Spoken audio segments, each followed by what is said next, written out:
Yeah. Hi, everybody. How's it going? Class, hello. Hi. It's time for more keynotes. My name's David Banks. Yeah. Theory, yeah. Give it up for Theory. All right. My name's David Banks. I'm one of your co-chairs. Thanks again to everyone that's making this possible, which is pretty much everyone here, and also people on the internet. And so I want to first just again reiterate that after this is pizza and soda and beer and wine. So just the whole Flavor Town is there. And so I think that's it. Let's just no further ado. Here's Sarah Jaffe with Extremely Online Socialism. Hello. Is this thing on? Can everybody hear me? Hello. As he said, I am Sarah Jaffe. I write things on the internet a lot of the time, sometimes in actual print publications. I even wrote a book once. And my book was about social movements since the 2008 financial crisis. And one of those things is that there is a renewed interest in socialism, in left politics, in protest that is aimed at changing the shape and power structure of our economy writ large. And the internet plays a role in that. What particular role it plays in that, we are going to hash out entirely on this stage in an hour and 15 minutes. And after that, we will have come up with all of the definitive answers. That's not true at all. I used to have to argue with people that we were in a moment of renewed left protest, and also to have to argue with people that social media was a significant factor in both our lives generally and politics in particular. I don't really have to make those arguments anymore, but now we get into a different set of arguments about whether and how social media is good, bad, stressful, useful, whether we should all quit Facebook because Mark Zuckerberg is going to use all our data to become supreme dictator of the country. And we're not going to talk about Russia, unless anybody wants to quote Lenin. Well, hey, Malcolm got us started with the communist revolution. So I'm going to start off here. You missed it. You missed it. It started last panel. I want to start off by asking my panelists here to introduce themselves for just a couple minutes, talk about who they are, what they do, and how the internet does and does not play a role in that. And then I will have some questions, and then hopefully some of you will have some questions too. So I am going to make Emma go first, and we'll go this way. Hi, everyone. My name is Emma Caterine. I'm currently a member of the Democratic Socialists of America, but I've actually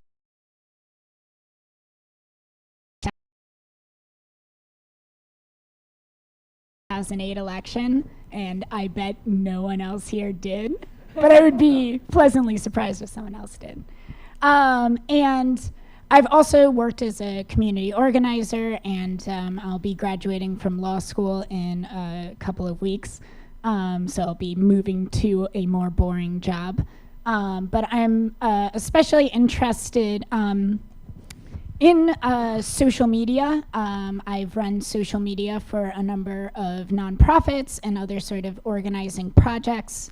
And I'm a big believer in the power of social media, and I think the Democratic Socialists of America in particular have kind of proven the power of social media for bringing about socialism in this country.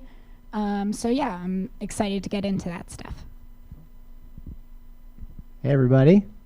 My name's Kevin Borden. I'm the director of a group called MH Action, which stands for Manufactured Housing Action. So manufactured housing is basically the new terminology for trailer parks, right? So folks that own their homes but rent the land that their homes sit on. And so I'm sure y'all are like, why is someone who deals with trailer parks talking about the internet tonight? Yes. So there's been this huge shift in the trailer park sector for about 15 years. So there's a bunch of lads on Wall Street that all know a bunch of us are searching around for affordable housing, and a bunch of us are getting pushed out of urban cores like New York City or San Francisco or the Bay Area. And investors over that time period have basically said, wow, like all these folks are getting pushed out of urban cores. When you get outside in exurban and rural America, there's these things called trailer parks that are usually owned and operated by mom and pops. So guess what? Now's the time to gobble them up and basically consolidate this sector. So fast forward to 2018, and when you think about the manufactured housing sector overall, there's about 2.9 million home sites in trailer parks across the country. About 680 to 720,000 of those folks are now writing a rent check to a corporate landlord.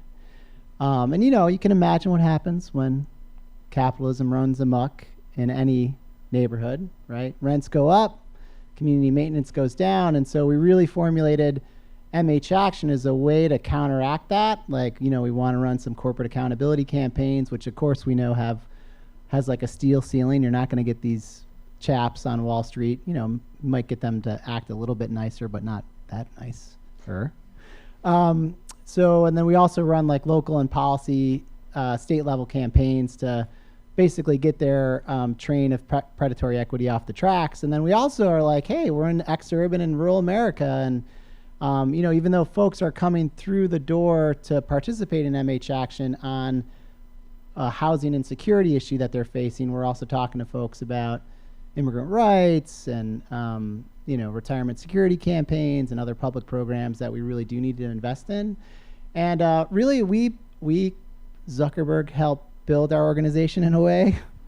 We're somewhat shy about saying that because basically when you think about these chaps on Wall Street that have built out these investment portfolios, they all splash it up on the web and they're like, look how many communities I own. And so we basically take those communities, figure out a way to do targeted ads and outreach based on the zip codes of where those communities are located, have those families basically come on to community calls and talk about their situation and then get involved in our organization. So really, like, a lot of our initial outreach to recruit people into the organization to participate in, social and economic justice campaign literally starts online. So thanks for having me here, and excited to get some good questions from the crowd tonight. Hi everyone, I'm Shuja. I'm an internet user, and Yeah. once in a while, but I'm probably the least qualified person on this panel in terms of being an organizer. But the most extremely online. Yeah, that's the perspective I'm here to represent. Is the total pathological obsession with the internet. I'm also an editor at a magazine called Viewpoint, and I think my experience with the internet as an organizing tool has mainly been in terms of trying to establish channels of communication, of dialogue, of discussion, of commentary in a way that's independent. Viewpoint magazine is totally run by unpaid people who are just doing it, for ideological convictions. And so it's kind of been entirely taken place online, which is something that couldn't really happen before. I think Irving Howe said, one of those guys said, when intellectuals can do nothing else, they start a magazine. But that was the 20th century. I guess now when intellectuals can do nothing else, they go online. I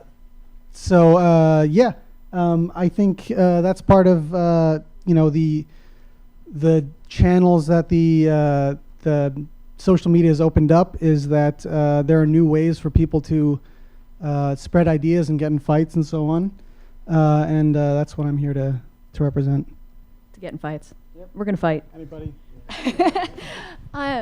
So I asked you to start off by talking about your work, but the first question I want to ask you is the sort of big one, is if we are seeing a renewed interest in the left, in sort of far left politics, in socialism, how has the internet, how has social media been a part of that? Small question, but just a few thoughts. Anybody have any? Yes, that's true. Shuja, you can't stockpile mics. Do you want to take it? Good. All right, I'll give it a shot. I mean, the base that we're working with is mostly in exurban and rural America, which you know, I don't know. It's like a lot of my formative organizing careers was based in Idaho, super progressive bastion in the country, and like I do think that at least in terms of our organization at MH Action, it has helped us like capture folks that are like, you know, they're really pissed, right? They're just like, what the, like, who am I writing my, like, sorry, I think I just almost swore. Are you going to swear a lot? I hope he's, okay, good. So like, yeah, good. Yeah, we're in between your beer anyways, so we could start swearing much more. So yeah, I think folks are really pissed, right? So it's like, they're like, we're writing this check to this corporate landlord. Like, who is this person? Like, they totally suck. Like, you know, what are we going to do? And, you know, there's that initial, like, anger, like, generally moves people in our organization for about 4 to 6 months. And then if they don't see any resulting solutions produced out of that anger, they tend to just peel off. So I think, you know, the role of how do you then spin out an ideology quickly enough, especially when you're just getting some random contact from someone either from far west Utah or Rehoboth Beach, Delaware, or, you know, Humboldt County, California. It's like, I think, you know, what we're trying to figure out is like, okay, so we bring in folks, they're pissed off, we can get them on community calls, we can get them motivated around like a very, you know, Alinsky-like campaign, but we do have to figure out, I don't know if we've really figured out like how do you then pivot to like a broader, deeper ideology that actually like starts to question stuff like the commodification of real estate. And what does that mean? And so we are starting to play around with that stuff much more. You know, it's been a little bit of a mixed bag. Like, I think generally what's been happening too with our membership base when we do that is, you know, a big chunk of our membership base are senior women. And, you know, when we start asking these, I think there's some level of like, oh gosh, if we talk about ideology or if we start to like have calls about this, like our membership base is going to dwindle. It's actually like it's grown quicker. So I think folks are hungry for it. They realize that, you know, these like frat boys on Wall Street who really don't offer any value whatsoever to society, like shouldn't at some level maybe be around. This is being recorded. So, all right, can we edit that part out just in case our organization gets sued at the end of this one? But I do think like there is a role for like pushing out like ideology on the internets to our folks. Could I just clarify? Is the question about the who? Yeah, we are no. The talking question to, is how is social media, the internet, useful to the sort of growth of the left that we've seen in recent years? Okay, so we actually at DSA we measure these things. Not always super precisely, but we do make sure to track where our membership is coming from. And for those of you who are familiar with DSA, I'm sure you won't be surprised to learn that the majority of our membership finds out about us through the internet, particularly through Twitter or through a podcast that shall not be named. It's Chapo Trap House, that's the podcast. You know, it does attract a very particular group of people. And I think that's been largely the kind of social media that we've put out. We are also kind of targeting a population that's very pissed off. But it's a population that of mostly younger, as they say, downwardly mobile people who are pissed off and deal with it by sort of compartmentalizing it in sarcasm and irony and memes. And I don't think that's the only way that social media can be used, but it is one particularly effective way. I also did a training with the NAACP where they talked about using social media particularly to reach out to communities of color. And I think the difference between what that social media looks like, with a large sort of focus on what media is compatible with mobile phones, for example, which low income and people of color tend to use mobile phones more than laptops or computers to access the internet. Just sort of things like that. And the one thing about DSAs, while it may be limited demographically, is it's been incredibly successful in terms of just numbers, because people work, 9 to 5, they get off work and they're pissed. They hate their job, they hate their situation. They were promised sort of at least bearable life that they didn't wind up getting. And we make jokes about it, and we say, hey, those people who are saying, oh, we can fix that, or, tell me how you feel about your student loan debt in 3 emojis, fuck those people. And that's a message that a lot of people are receptive to. Oh, I have my own. Oh, you have your own. Oh, sweet. Hoarding the means of production. Yeah. It's a special, extra loud one. I guess one of the things that makes me think about is that the internet doesn't just affect one ideological segment. If we think of the left as a subculture, which at this point in the magnitude of American politics, it has been, the internet has kind of delocalized subcultures, so that people who are maybe isolated in their local communities can connect to people in other places. And so these can build partly in the real world through the internet, partly just on the internet. The most obvious example, actually, I think is not on the left at all. It's the alt-right, and maybe kind of apolitical groups that do political stuff like Anonymous or whatever. So that's I guess there's 2 different ways that this is taking place. One is what's taking place online, and the other is how the internet serves as a channel to make things happen in the meat space of physical life. And I guess I don't know. That's it. So you've all predicted most of my questions in just that one answer. But I do want to get back to this question of who then is reached and how, right? Because I think you've all touched on that in a certain way of how do we think about who is going to be reached. One of the reasons I asked Kevin to be on this panel is because you're reaching people who we don't think of as the ones brought into the left by social media. But that obviously is a different audience than people who listen to Chapo Trap House. And so how do we think about who we're reaching and how to actually break this idea of the leftist subculture, but make it something that's broader, and how can the internet help with that? Do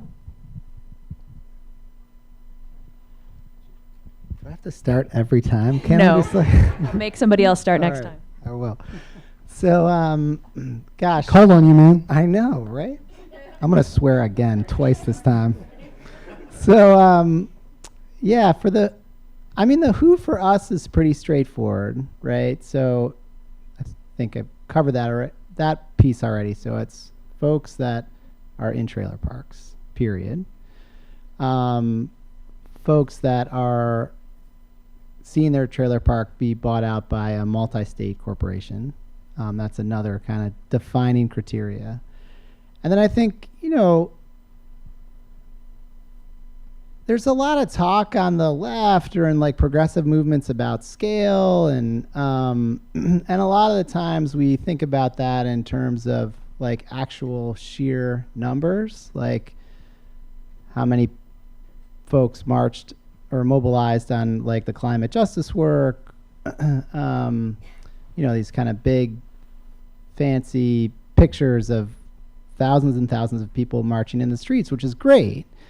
But I think when we think about the use of the internet with how we're building work at MH Action, like I think scale has to be geographic. I mean, we're still mostly operating within the parameters of the American system, which makes a senator in Wyoming just as powerful as a senator in California, right? So, like, I think when we're thinking, sometimes when we think about the who, I think we sometimes forget about the where.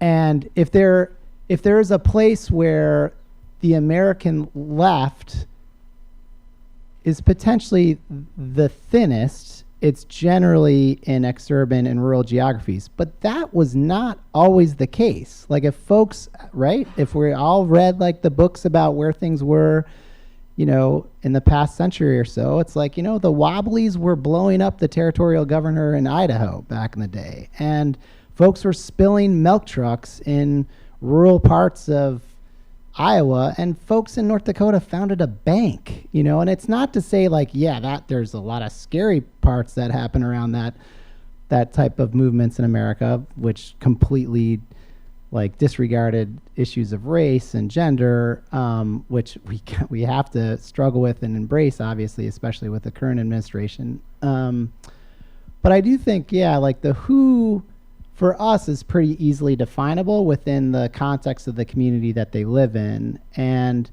then it becomes more about like, well, how does using the internet actually foment not only social movements, but real community? Does it actually pull people offline into having those community potlucks where you can talk about, like, have some popular education training modules where you dive into these issues around housing as a human right, or retirement security, or immigration justice. So I do think, I think sometimes we think about the who a little bit too much and forget about the where. And I think also when we think about our organization, like, a lot of community organizations, we generally do still rely on paid staff to do a lot of our coaching. We have 3 staff, so we're going to keep it pretty sleek, partially because I don't like to supervise people ever, even though they're nice. It's just not one of my inherent skill sets.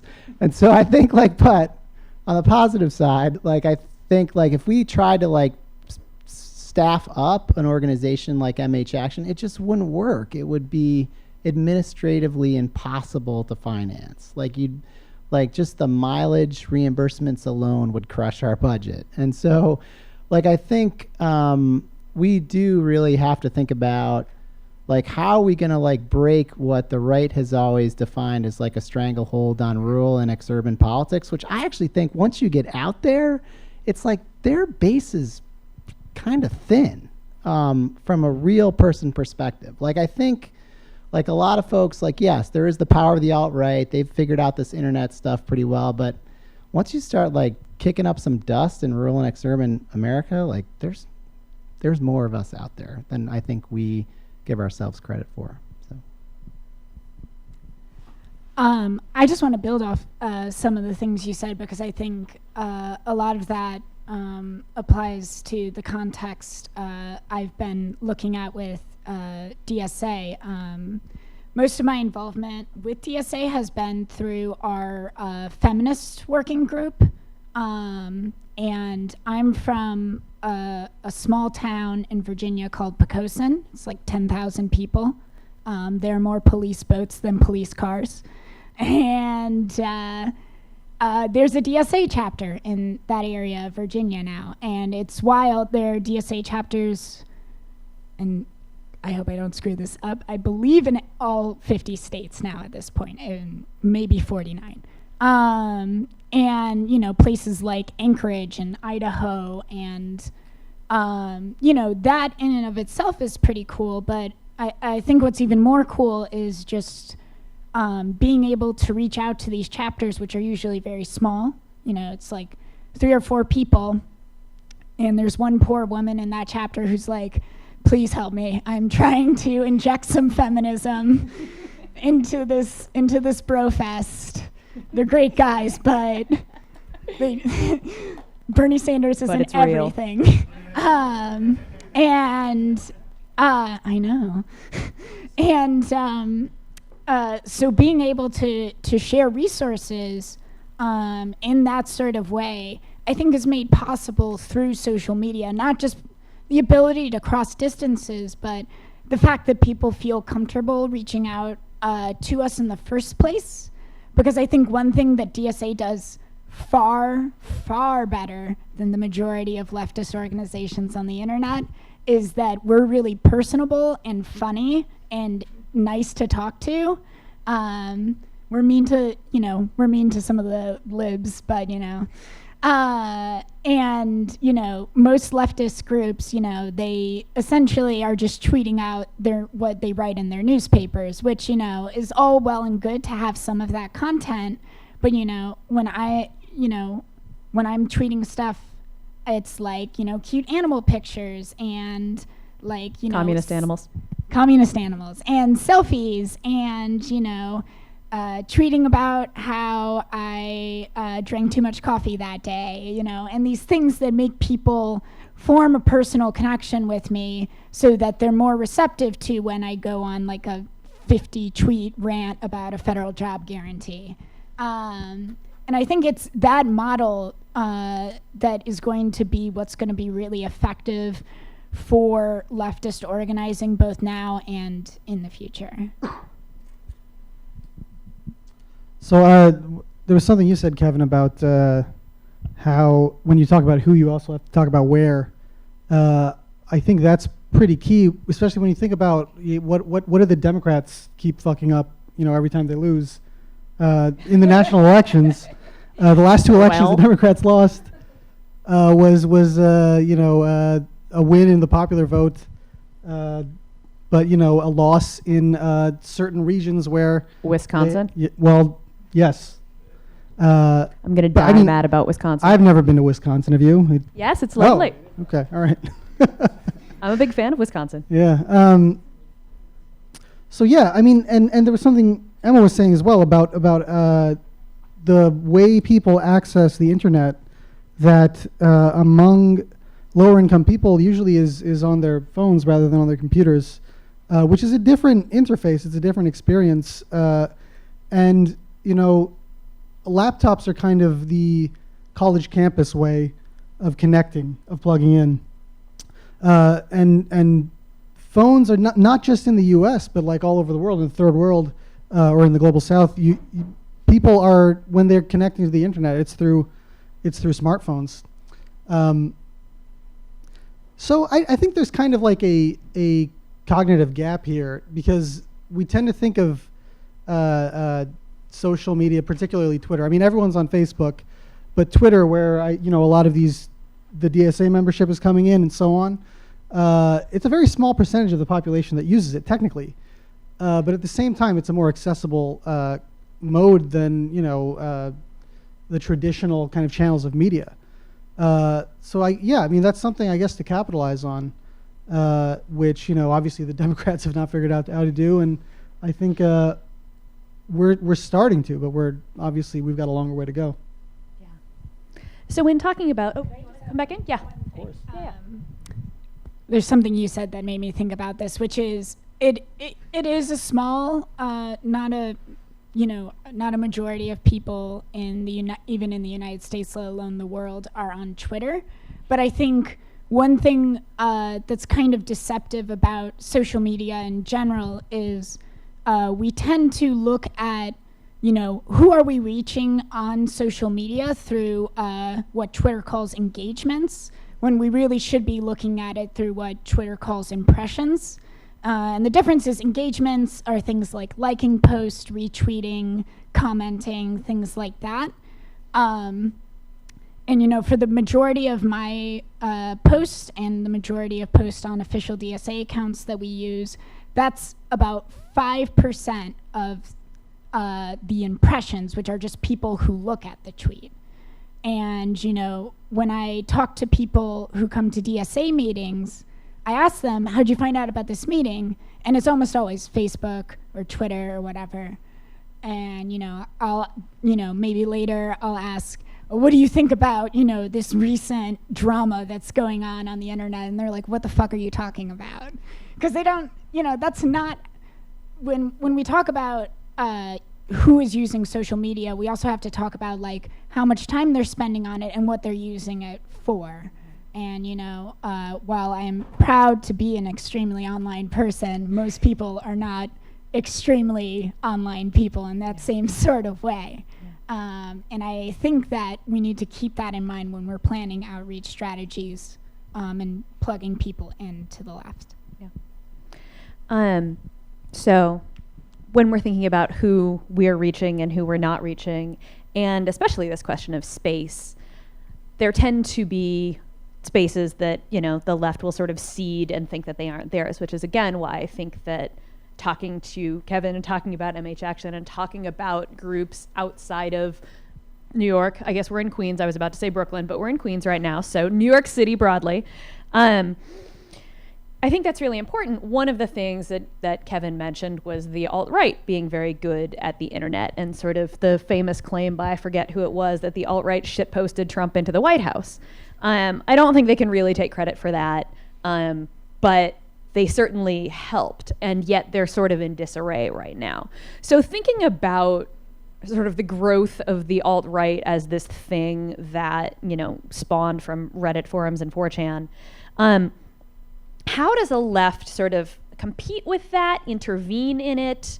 What are the pitfalls of sort of trying to win some of that audience over? Emma, I see you're smiling.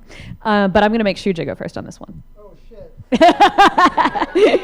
Not because I think you have any specific expertise, just because you haven't gone first yet. Not that you know anything about shitposting. I've never done it. I wouldn't know. So there's a couple things. One, I mean, in terms of the greater effect, I guess, of the alt-right or of the right-wing kind of tendency within online discourse. I mean, it seems like they had such an effect, like, because obviously, their guy won the election, but I mean, there's already a lot of an existing power structure there that they're using, that they're riding. It's not like, I mean, everybody in the Republican Party is behind Trump at this point. It's not like they just invented him on Reddit, I think that one of the reasons they have been somewhat successful, one of the things they do that we don't do is I think they're very promiscuous. They're very kind of unprincipled. They don't really care. They're willing to work with people who are not really ideologically convinced of the same principles, who just want to fuck shit up, That's why, I mean, Anonymous, I think, is entirely made up of totally apolitical people who just, like, get their kicks from, transgressing whatever is considered to be proper, which probably in their communities, or given their contexts as, young middle-class white guys, is like the liberal, consensus. So defying that is what gives them a thrill, but they don't actually care, And so I think the right has kind of harnessed that substance, and the question of whether we should be trying to do that, I don't know. It's very, it's really certainly playing with fire, because if you're working with people who don't actually believe in what they're doing, it could go any direction. But at the same time, there are a lot of people who I think would be receptive to our program who just haven't heard it, and riding those waves lets the alt-right get there first. I don't know exactly how to approach that without empowering people who are working against us, but it's something to think about. I think it might be something that's necessary to work out. So, yeah, I have some, I guess, mixed feelings about this, in as much as, I think one of the reasons why the alt-right is in disarray right now, and it brought joy to my Marxist heart to see, I think it was Southern Poverty Law Center put out a really good article about this, talking about how the alt-right is essentially falling apart because of a class division that they are unable to reconcile because of their far-right politics. And I think the lesson from that for us is we shouldn't fall prey to the same thing. And I think, I'll admit I've been one of the people who has somewhat defensively said, well, actually, DSA is majority working class, which it is, but it's a very particular segment of the working class, and I have no illusions about that. And when we're talking about, what we want the left as a whole to be and who we need to bring in, not to be real old fashioned, but it's, it's class struggle, y'all. Like, contrary to what some people think, like, I live in Crown Heights, a neighborhood in Brooklyn right now, and, just go on the train in Crown Heights, or even more so in like Brownsville or East New York or Hunts Point, and, look at, without being creepy, look at what people are looking at on their phones, and it's like, it's memes. That sounds creepy. I don't know. I'm just picturing you peering over people's shoulders and them looking up like, what? But seriously, they're looking at like memes on Instagram, and the difference between the sort of content that I'm looking at and the sort of content that they're looking at is, my content is, about like Marx and is about like DSA, and their content is about like the Kardashians, or it's about, the experience of being a black person facing so much police violence, and, some of it's political and some of it is not. And we need to look at what that social media is and engage with that social media, because one of the problems with social media being owned by these giant corporations is it's very profitable for them to sequester us so that we're only preaching to the choir. And so we have to recognize that that is a thing and break out of that mold. This is something that, like, I think the right has really pulled off, is that they've harnessed this anti-elitist tendency, which makes no sense. That should be, that's the side we represent. And I don't know at what point, like, hatred of the rich stopped being like a universally accepted value, but it really should be. That should be. Everyone can relate to that, right? I mean, that's except what. Except the rich. Yeah. Well, good. That's. But that's the type of energy that's coming out of like those. Everybody's aunts and uncles are posting these memes on Facebook, right? Of vaguely kind of reactionary and yet anti-elitist sentiments, right? That's where our kind of propaganda should be taking place, and I don't know why it's not. Kevin? It's all you. Sometimes with when I think about how MH Action lives online, and when we encounter when you do like a post with a story from, say, one of our senior women leaders from Humboldt County, and then that gets reacted maybe poorly by some folks from a right-wing bent, it's hard sometimes to understand, like, what is the difference between the alt-right just being loud and the alt-right being the manifestation of a very effective base-building campaign that went for 40 years. Yeah. So I think, that is, I think, the crux for us at MH Action is, like, we're really trying to find, like, folks who have followers. Like, that aren't just people that can prove like, oh look, I have 2 opposable thumbs and I've shared this thing. Aren't I clever? So I think I think it's hard to know if like some of the alt-right's disarray is just because like they're potentially forgetting that like, oh yeah, this thing is built on a very effective base building strategy that went school district by freaking school district across the country and pushed out an ideology and remembered that most organizing is done face to face and in block clubs and in communities.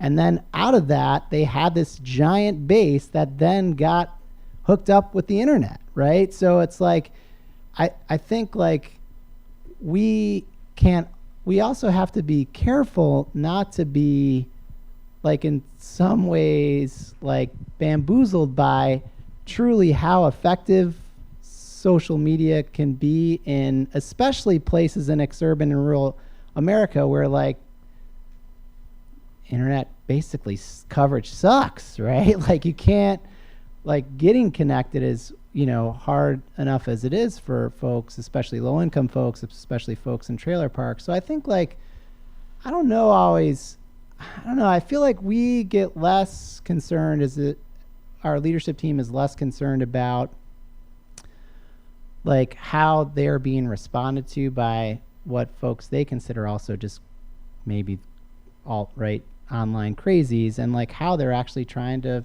redevelop their community in a way that looks different than what it does now, which could look like what's the juxtaposition of corporate ownership in their mind is what they want to talk about. They want to talk about community land trusts and cooperative ownership, and like I think like folks are hungry for that conversation. And in some ways, like I think that the alt-right has done a good job to get people to react to the playground that they're very effective in, which feels like it's just about anger, racism, and being as loud as possible. Yeah. And I think that's why, I think that's the struggle with knowing how good our pickup is sometimes on the left on the internet, because I feel like even when we are recruiting organizers too, or like we think of like our organizer's life on the internet as just another tool in the toolbox. Like we're not going to hire anybody. Like you could be a great Twitter person, but if you can't like sit and have like a honest, frank, like relationship building conversation with someone sitting across from you at the table, like we're not hiring that staff person. Yeah. Kevin, I wish you'd told me this privately that I didn't get the job. I just trashed your resume like on the way in. I shit posted it, whatever that means. Somebody needs to like tell me how to. I don't even know what that term means actually. So, anyways, I think that's how we think about it. So, when we're talking about organizing and social media and all of these things, one of the things that probably the thing is the question of moving from sort of online to offline, right? We saw this with the movement for Black Lives. You would see in sort of real time things like the uprising in Ferguson, moving from people tweeting about something to, okay, I'm going there. And that kind of thing happened very organically, very quickly. But when we're thinking about organizing, another thing that's been very successful at this is the recent teacher strikes, which everybody that I've talked to has sort of cited Facebook groups as one of the places that things were starting. They're also starting, of course, in the actually existing teachers' unions. But those questions of sort of how do we, not just in the moment of crisis, but in the sort of longer term, move people from being online, tweeting, putting a rose emoji in their profile, whatever it is, to actually showing up to a protest, to actually going to interrupt Ben Carson, say. I'm not going to sign a... Yeah, I mean, what we try to do is, in some ways, we try to get people online as quickly as possible. Am I saying that correctly?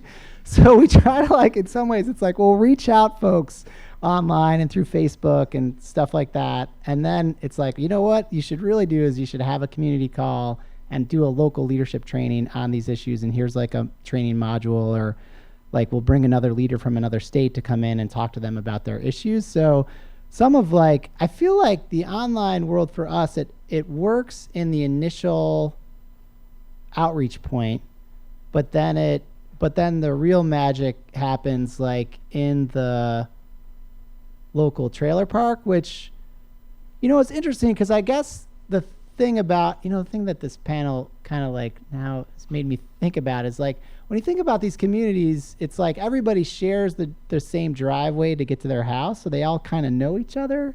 So, and maybe that's like also the cool thing about like what's happening with the teachers unions right now. It's just like they don't, they're all in the same building together. They just know each other. They're getting to know each other, and they, their gripes are similar, and their hopes and aspirations are pretty similar. And then that kind of feeds their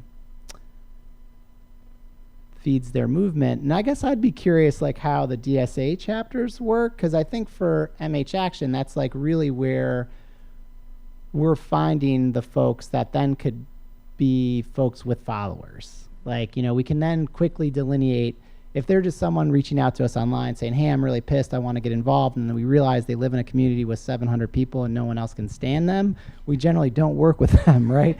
So it's like trying to figure out like where those community leaders are that they can pull 50 people into a room to get to some level of scale. Like, 50 people in far west Utah, I mean, that's the shit, that's like, but yeah, I think that's how we think about the offline space. We try to get people into that space as quickly as possible. Yeah, I think part of the difference is that we're different groups with different objectives, and as much as that, you're part of an organizing group that I assume works usually on one or two campaigns, that sort of like the central focus, and is based on community organizing, whereas with DSA, where our objective is to have a mass movement. So for us, sheer numbers really is important. Whereas with, coming from a community organizing background, if I'm trying to win a particular campaign to change a particular policy, I would rather have 10 good organizers than 500 people any day of the week. But, with DSA, I would rather have the 500 people because, part of it is electoral strategy, that for us, we need to get out the vote. That's a big part of the work that we do. But it's also just about changing political discourse more broadly. So things like social media allow us to, have conversations with people that they can then replicate sort of in their own IRL lives.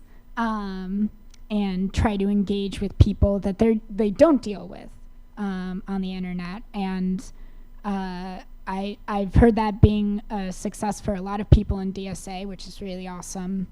But of course, none of that matters if we can't get those people into the streets. So there is still that level of, we have to get people to be offline as well. I guess what my difference is it's not getting them from online to offline, but getting them to be both. What's unusual about the teachers' strikes is that it's a type of politics that's unrelated to the American political system. It's taking place at the site of labor, which is kind of expelled from political discourse in American, in contemporary American conversation. I think a lot of people just don't know what to do. Maybe let's say you are in the middle of nowhere and you're a young person who's interested in left politics, and you can go on Twitter and say mean things to high-ranking Democrats or whatever, and that's great. Like, absolutely, you should do that. We should all do that. We should all all the do time. I mean, there's no reason not to do that. But I'm going to do that right now. But then what do you do? In your town, it's just like if you get into punk rock or something, and you're in a town where there's no shows. What do? You don't know what to do. So Order records on the internet. well, that's you're still online. You know, that's the what you're limited to. I'm thinking about, you know, in the kind of the meme approach is actually, I think, an old one. Like, I was thinking about the forms of propaganda that used to be used by the labor movement, and they weren't just you know, leaflets and so on, because not everybody could read in the workforce. So I think one of the, you know, the major outlets was songs, marching songs, union songs, which were, you know, all set to hymns, so that everyone knew the tune and could already sing along. I mean, that's a meme, you know, but that's also something that is tied to an action, which is going on strike or going on a march, which, you know, screenshots are not. So there's a kind of inherent gap there that I don't know. I mean, it kind of suggests that there needs to be a really kind of boringly conventional and traditional accompaniment to this kind of online activity, which is just building you know, labor power in local communities. So I have a few more questions, but I want to make sure that I leave time for all of y'all. So I'm going to ask one more, and then if nobody has questions, I can ask more. But so I wanted to wrap up a little bit by asking, how does the owners of the means of production in this case play into this, right? When we're talking about organizing, using Facebook and Twitter and everything else to organize, these are things that, as Malcolm made clear, we don't own. And so how do you think about what to put on social media, what to keep off of social media? I put everything on there. I have no filter. It's true. Yeah, those who are familiar with DSA probably know that this is a conversation we have frequently. And I actually fall on the side, in general, with politics. I know you said only reference Russia if we're going to talk about Lenin, so I'm going to talk about What Is to Be Done by Lenin. I knew it. And, you know, one of the things that Lenin talks about in that piece is the need for a national newspaper as an area by which there can be discourse. And the whole point is that the party actually owns the newspaper, so it doesn't depend on, you know, other outlets that can limit or censor their speech. And it gives people a chance to fiercely struggle it out. And I was talking with someone else in DSA preparing for this panel, and we were both kind of laughing about how some folks in DSA think that, like, it, you know, the internal political struggles are too public and too personal. And, you know, if you look at some of these old issues of Pravda, or really anything that Lenin writes, I mean, he just loves these sort of name calling. He just, like, loves to call people names. And I'm not suggesting we do that per se, but I do think that as a democratic principle, actually, that we need to have all sorts of political disagreements, even some of the more personal or some more internal. We need those to be in public so that people can see that they're happening and people can engage with them. And of course, there are limits to that, but I think as a general principle, I lean towards, you know, get it out into the public. Sometimes that means the internet. Sometimes that means bringing it up during a meeting or having a in-person debate. But as long as it gets out into the public. I mean, I would say our content really focuses on three things. It's really, so there's one segment of our content that is like, look at this bad dude on Wall Street and look what he's doing to people. And some of those, like, villains are great. Like, one of the chaps that we interacted with was this guy by the name of Sam Zell. I don't know if people know who Sam Zell is. He's Yeah, so Sam Zell, he like literally looks like a Bond villain. He's like 70 years old, bald. He's got a little like that little thing, whatever. What do they call those? Like goatees, I guess, or a little soul patch. Yeah. And he's like a mean asshole. Like he's like the guy that bought out the Tribune company and like forced it into bankruptcy, and I think paid for the bankruptcy by like raiding the employees' pension fund. So this guy was literally the guy that owned the most trailer parks in America up until last year. And so he was like, you know, the usual raising rents, decreasing community maintenance. So we pushed a lot of content out there on folks like him that are just like, look at this guy, he's a jerk, look what he's doing, we should do something about it. And then the second thing that we really focus on are the personal stories of the folks that we're relating to. Which a lot of our base right now are senior women, which is also awesome because it's just like, you know, don't fuck with Nana, right? It's just like, so it's like, so when you post that against like Sam Zell, it's like, you know, he's screwing over grandma, like let's get him. So it's like, yeah, people are really like thinking about, yeah, you know, that's our second piece of content. And the third piece of content, which really is about like our brothers and sisters that are organizing in very kick-ass ways in urban centers, right? Like the only difference between the corporate owners in trailer parks and the folks that have taken over Brooklyn and every neighborhood in New York City at this point, Blackstone or whoever, is like the names of the company are different. Companies are different. So the third thing that we post is we really do lift up a lot of the stories and work that who we view as our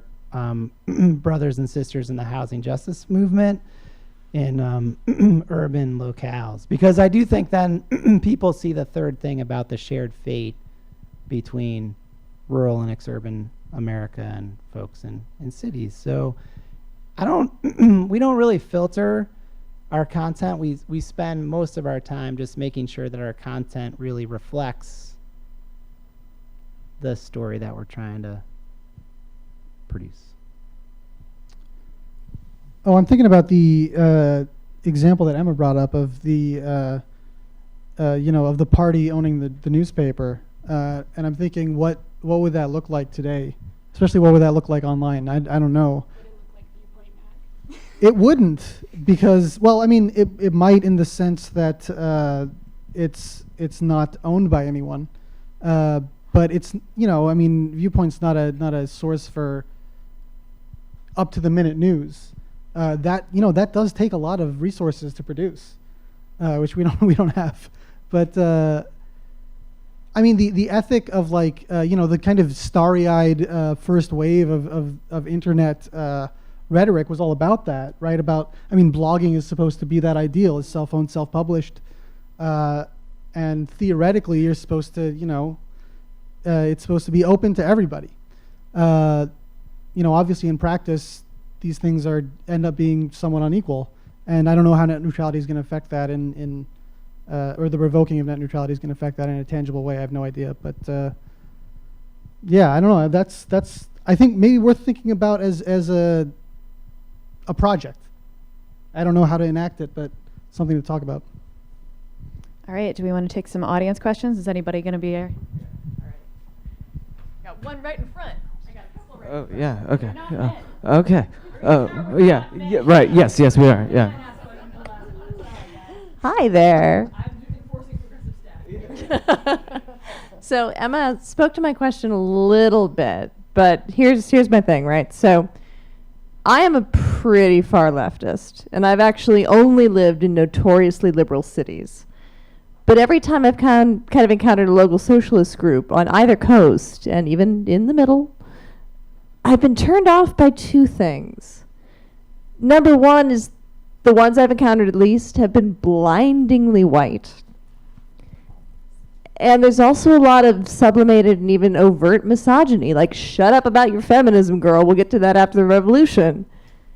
So I'm kind of wondering, like, when and where and how and who within the socialist movement or movements is going to deal with this. Like, when is socialism gonna get for real intersectional, like not just dropping the term like someone pointed out on Twitter, but like actually getting down with the theory and the spirit behind it. Because I don't think that you can take a one note approach anymore today. I don't know. I would love to hear about who's dealing with that and who's challenging that within the movement, because personally it's kind of kept me off of it. Yeah, I think that concern is a big part of why I think we should be having internal debates be as public and sometimes as personal as possible, because, you know, that's historically, I think it's, Jane Mitchell maybe, she wrote an essay about the socialist movement in the United Kingdom, sort of promoting these very sort of traditional family values, and categorizing the concerns of women in particular as being personal issues, and therefore, you can't talk about, you know, the personal issues of the group or the personal issues of the movement in public. We have to, you know, bring those inside so we can silence you and not actually listen to you and all that sort of thing. So I think it's unfortunately it's a constant struggle, but as a Marxist, I believe we have to work with the material conditions that were presented.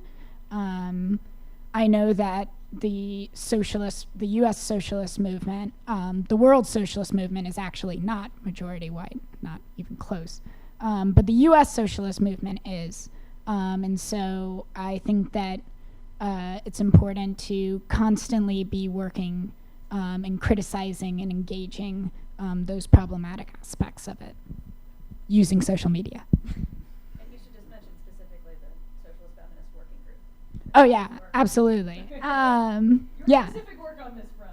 Yeah, the Socialist Feminist Working Group of DSA is particularly focused both on issues of women's liberation, of course, but also on intersectionality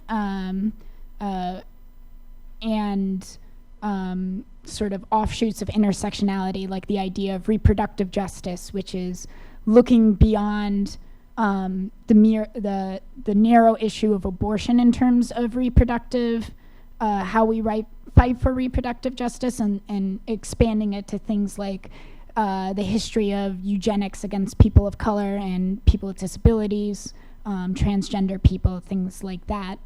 And we are, I think we're the biggest socialist feminist group in DSA, and we are like maybe 1% of DSA in New York City. So we've got a long ways to go, but we've been really successful at making sure that our voices get heard, even if we are a minority. We're a minority with a lot of power in the organization. DSA has supported intersectionality in a reproductive justice lens since 2013. There's a lot left to fight for, but there's good reason to have hope. There's, I think, a prevailing dichotomy in the way people talk about this stuff all around, which is, the conversation becomes something like, is the revolutionary class the working class, or is it something else now because of the variety of struggles that we've recognized are taking place? Well, I think it's going to be like in 10 years or so, the working class in America is going to be primarily people of color. It already is? So it's, this isn't a dichotomy. This is a simultaneous condition. So I think it's really important to reject that, to not let people make that an either or. Yeah.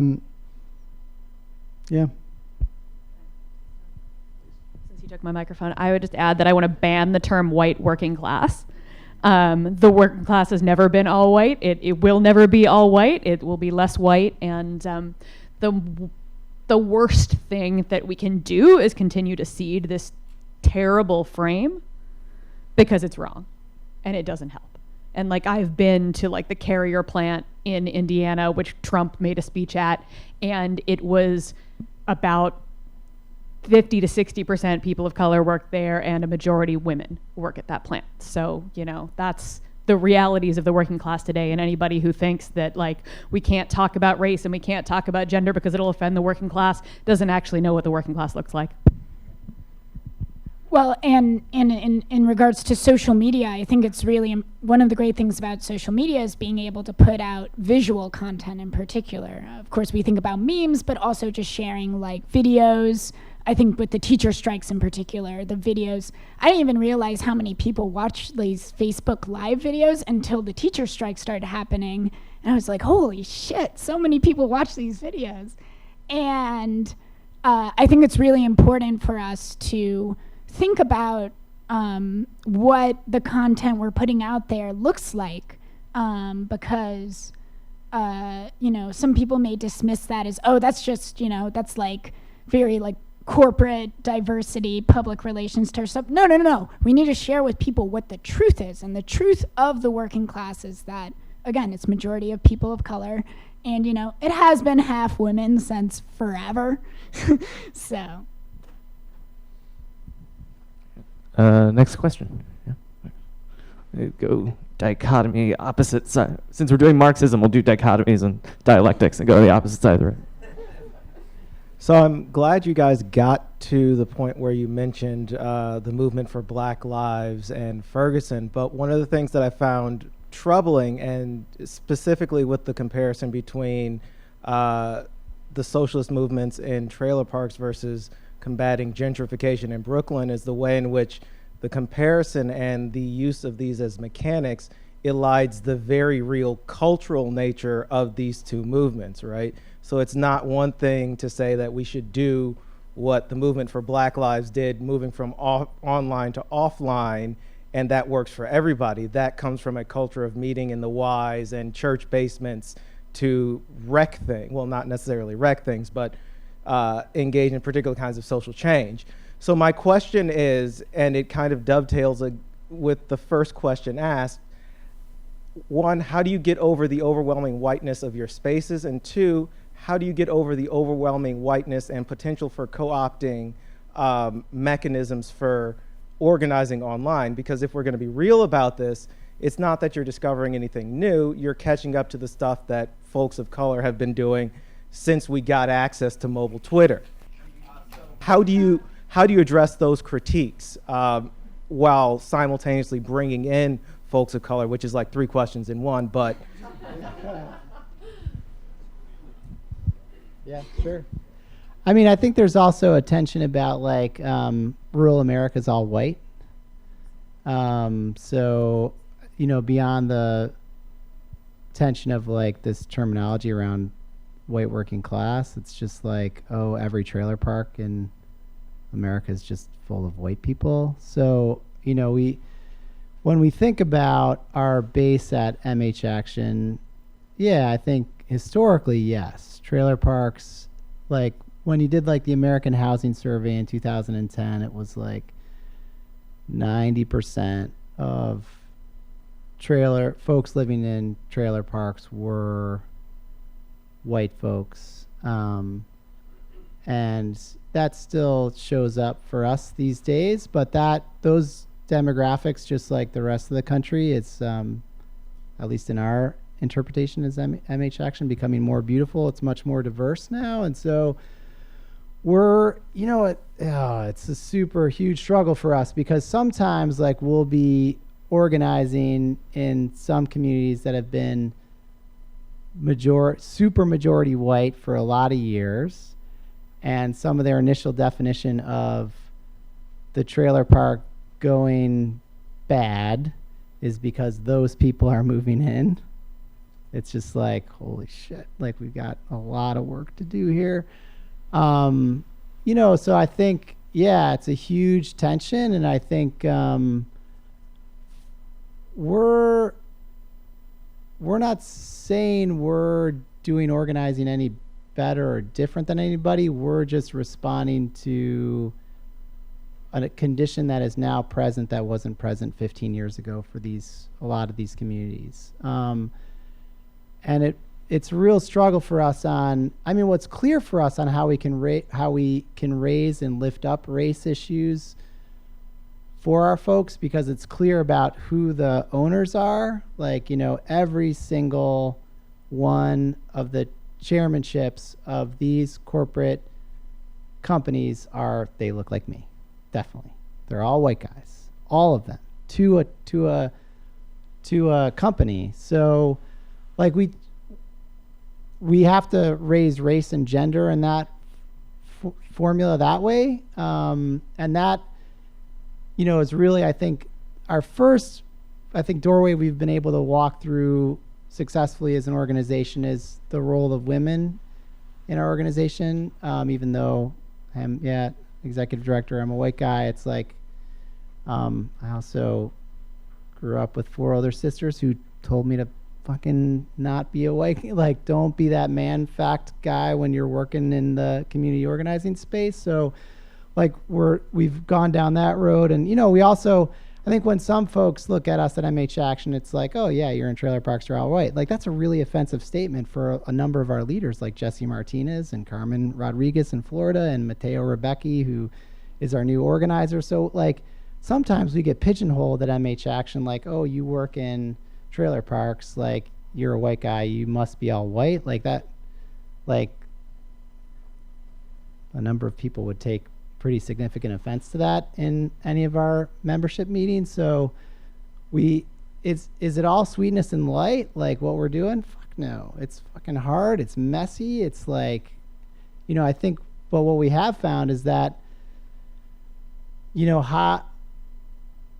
we're trying to pivot as quickly as possible. Like, if we find a community where it's like they're clearly organizing because they want to keep it insular to skin color of light tones, like, we're not going there. Like, we're going to have to, like, at some level just be like, oh my gosh, these are just folks that don't have an analysis, don't want to see their community change for the better. It's not time. So I think, do we have it figured out? I will be the first to admit that MH Action is like, there's days where I'm like, oh my gosh, this could fall apart tomorrow. But I do feel like folks are definitely insecure. How do we figure this out? And I think a lot of folks that are organizing in urban centers, led by organizers in communities of color, they want us out there organizing in these trailer parks because they know a lot of the political power, especially, for instance, in New York State, the thing that's making the biggest hiccup to strengthen and improve rent laws are because of these like wacky upstate senators and representatives, right, and assembly members. So I think at some level, like, we're not saying that we've learned how to organize, you city folk should organize as effectively as us. Like, they're coming to us saying like, oh my gosh, can you help build the base? And what would it look like to build a base in Akron, New York, and in Plattsburgh, so we can shake up the state house in a way that actually delivers real victories long term for our folks in these neighborhoods that we're organizing in. So they see, like, I think we're trying to also be as responsive as possible to folks that are doing very specific requests of our organization, given the geographic space that we take up. There was a really important point that came up here, which is that for a lot of communities of color, the practice of politics is extremely different than the kind of assumed traditional practice of politics in America. It's a day-to-day practice. If you're dealing with police violence, if you're dealing with kind of the more subtle practices of discrimination in everyday life, and people do have these pre-existing models for fighting back, and that's absolutely the model to learn from and to support and to amplify, and I think that's the first priority for organizing on the left. And just add one more thing, with DSA in particular, to go into some specifics. our New York City chapter formed an Afro-socialist group so that people of color within DSA could have their own spaces to talk about these issues, and more so just to have spaces where they could bring people of color who are interested in socialism and aren't smacked in the face by this giant crowd of white people that comes up. And the sort of the second thing, in as much as like what does our white membership do, is essentially showing up, when folks are murdered by the police in the communities that some of our members are, part of the gentrification of. We need to go out there and we need to commit to, not calling 911 on people of color in our neighborhoods. We, need to, for example, table outside of Rikers and provide just basic mutual aid support to the families who are visiting their loved ones in Rikers, just providing them hot coffee and some food and just, an ear if they just need to like vent about what's going on in their lives.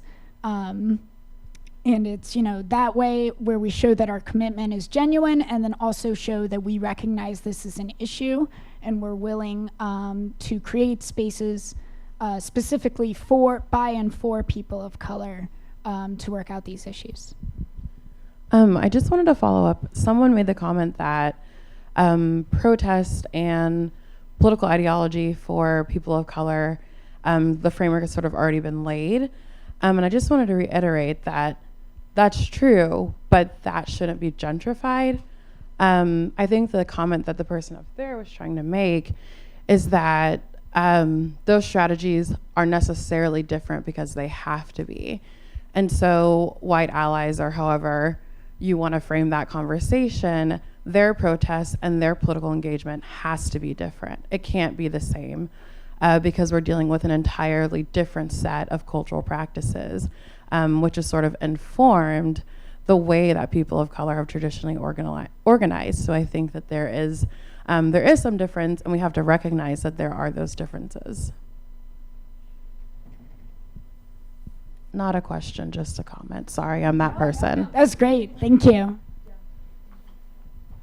Okay, so you might have seen on Twitter with lots of pizza emojis that pizza's running a couple more minutes, but that's cool because we're all like really wanting to talk about this, so we can spend that time doing this. A question here, right? So I guess I want to talk about authority versus anarchy, and the internet is billed as this anarchic thing where everyone is on the internet nobody knows you're a dog sort of thing, that but like it often seems in practice that people cluster around certain individuals. We have the fact that the internet is somewhat structureless, but that means we have to be wary of the tyranny of structurelessness, to reference Joe Freeman, I guess. So I guess the question I have is, what do you see as the pros and cons of technology and mass communication in the information age about can they be used to break down hierarchy without creating a new one? Or, what are the pros and cons, I guess? I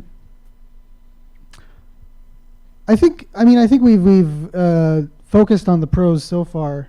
So maybe I'll focus on the cons now. I think obviously there is a tendency towards depersonalization that takes place when you interact on the internet, and it affects all of our mental health on a regular basis. I think strangely the worst app for your mental health is Instagram. Yeah, apparently. I guess because it makes people think that everyone else's life is a lot more fun than their own. Sounds fun. I don't know. I have neither. So, okay, thanks. But yeah, I think that especially when there's conflict around organizational matters, I do think these things can become amplified past the point that they would otherwise have been if it's taking place online. People tend to forget that the characters on a screen are a human person. That's I think the nature of the medium. And I think that Emma was talking about how it's actually really important to not suppress these disagreements and this dialogue. So it's a question of navigating that, and I think it's something we've been coming back to is making sure that there is a kind of parallel between what happens online and what happens in real life. Otherwise, it just devolves into the shit post. I'll take your cue and go a little bit negative too, even though I'm a very positive person generally. So I think a lot of my negativity about the internet comes from a theorist named Jodi Dean. She wrote this book called The Communist Horizon, and in that she talks about this idea of communicative capitalism, which is where capitalism has successfully commodified our very means of socially interacting with one another. Capitalists want us to be as extremely online as possible, because when we talk in person, at least probably with mass surveillance we'll eventually get there, but currently they're generally not making money off of us just talking in person, whereas when we talk on Twitter or when we talk on Facebook, they are. They can monitor, at the very bare minimum, they can monitor the data from those interactions and sell that to marketing firms and all sorts of other institutions. So again, we need to be aware of that. We need to think about building our own platforms that aren't within that sort of structure, and we need to not abandon entirely having conversations in person. All right, I think we have time for one more. Does that sound all right? Yeah. Oh, okay. Where is it? Yeah, okay.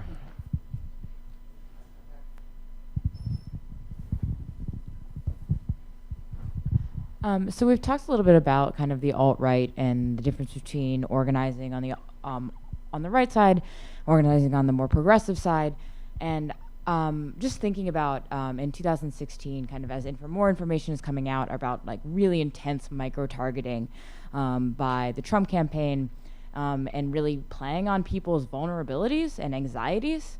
I would just be curious to know, and I think there's also this sense that there's something about that's wrong. And then there's this sense on the left that there is this need to organize online, to kind of figure out political strategy online, and I would just be curious to know, and there's also like I think this idea and kind of conflict on the left of like, oh, they go low, we go high, to just kind of know like how are those tensions bearing out in the kind of progressive online organizing that you all are engaged in.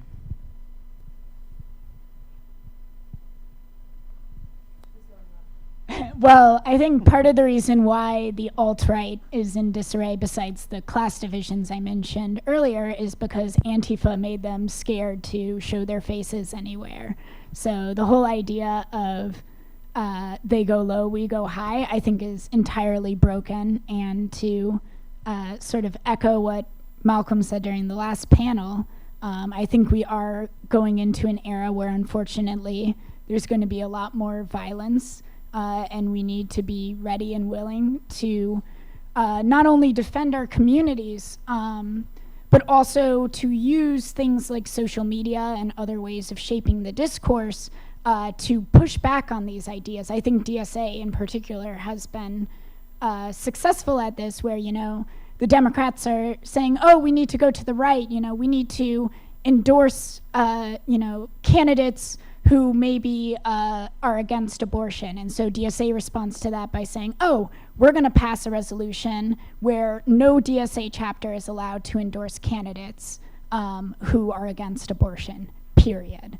And I think that's the sort of framing and messaging that the left needs right now, is combative and fierce, because I think when people are scared and anxious, that's what they want to hear. They want to know that we're going to fight for them.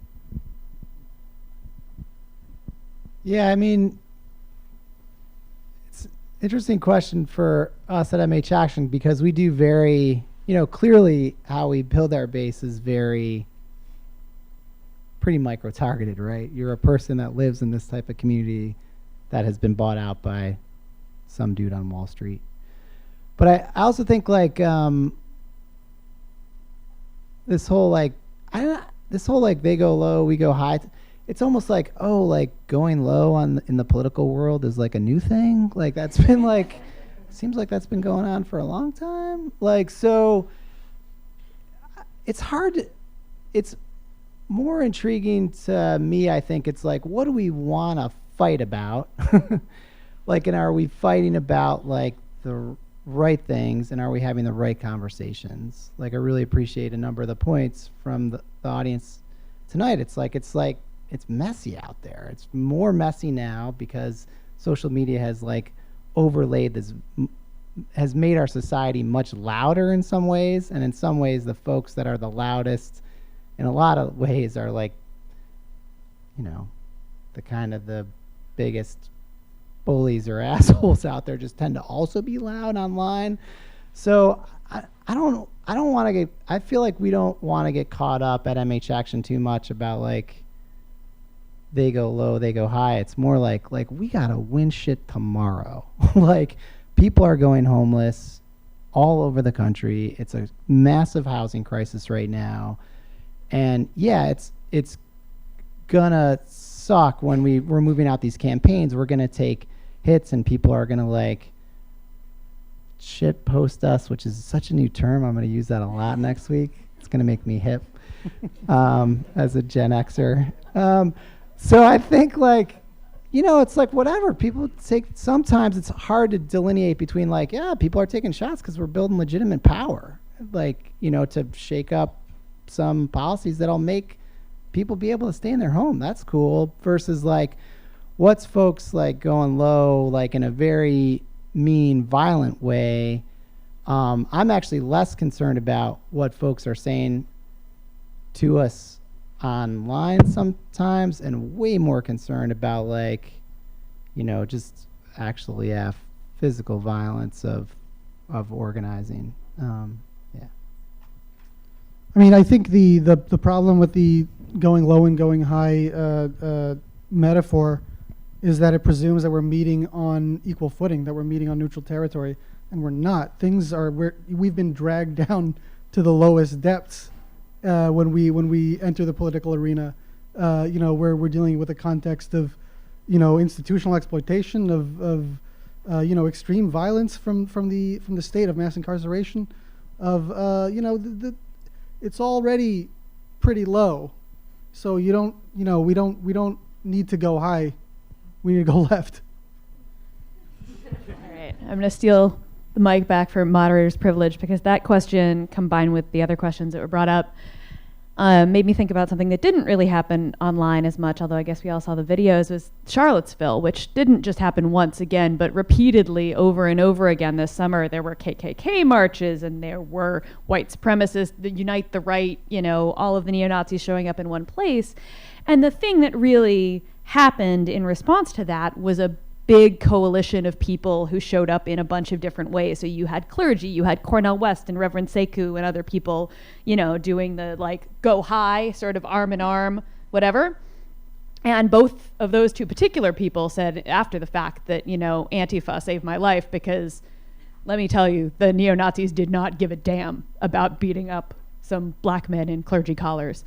And you had to have people showing up in different ways and in different roles in that space. The picture that went around of Corey Long, who is the care worker who, was famously sort of photographed with making a makeshift flamethrower to scare off the white guy with I don't think, well, there were definitely white guys with guns in any case.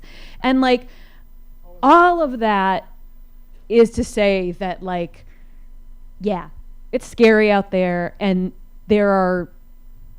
we are going to have to show up in a lot of different ways that require really, really trusting each other and being willing in some cases to put your body on the line. And that, as a first step, requires building trust and getting off the internet. And that's how we're going to close the panel on extremely online socialism. Get off the internet. Go eat pizza. All right.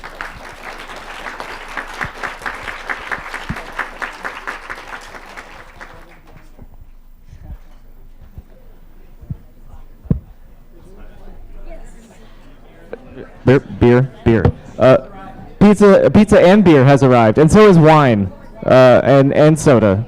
They're all there. Only white wine to preserve the atmosphere.